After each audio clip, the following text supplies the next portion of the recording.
Sen ne etmedin?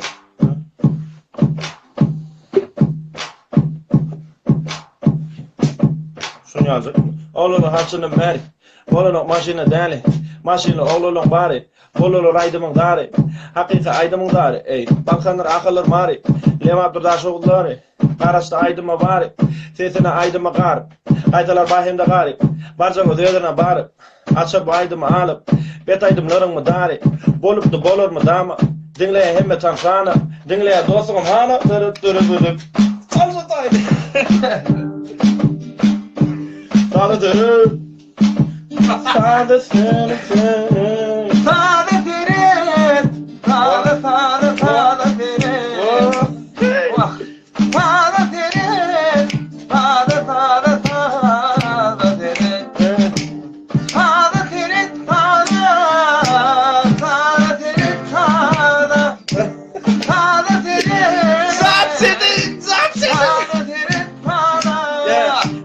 Dinleme cegem, sebep dinleye onyanı nakı. Dinlemen bilmersin senem, değerlere dinleye oturuna bakıp. Dinleye yanına gelir, dinleye ulu kulukluğun takıp. Dinleye maşili seret, dinleye ulu uluğuna çatıp. Senem dinlendi değerleri benim, yanımda değerleridim. Senem fikirin tədili benim, setilim tədilidim. Bolma hicem nəyile benim, öngüm nəyilidim. Seret sağda nəyli yapsa öngüm nəylidim. Sağda seret, sağda seret.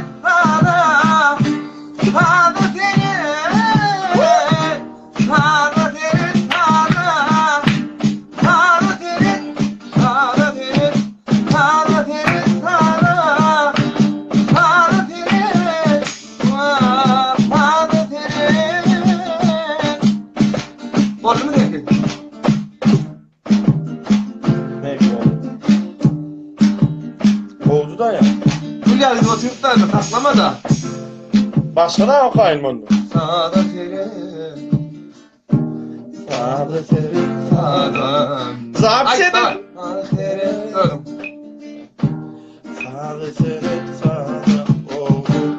Sağda seret oh. Sağda seret sağda. Sağda seret. Sağda seret sağda. Bitti.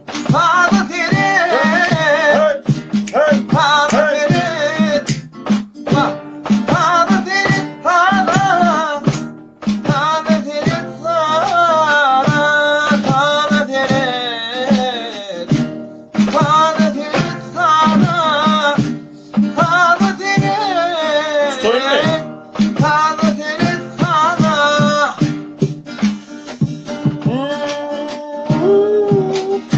Benim buradayım. Evet.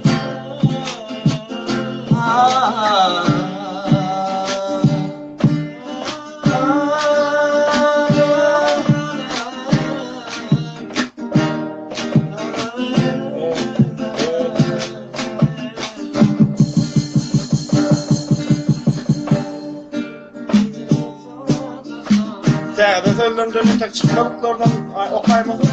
Ne bak oğlum?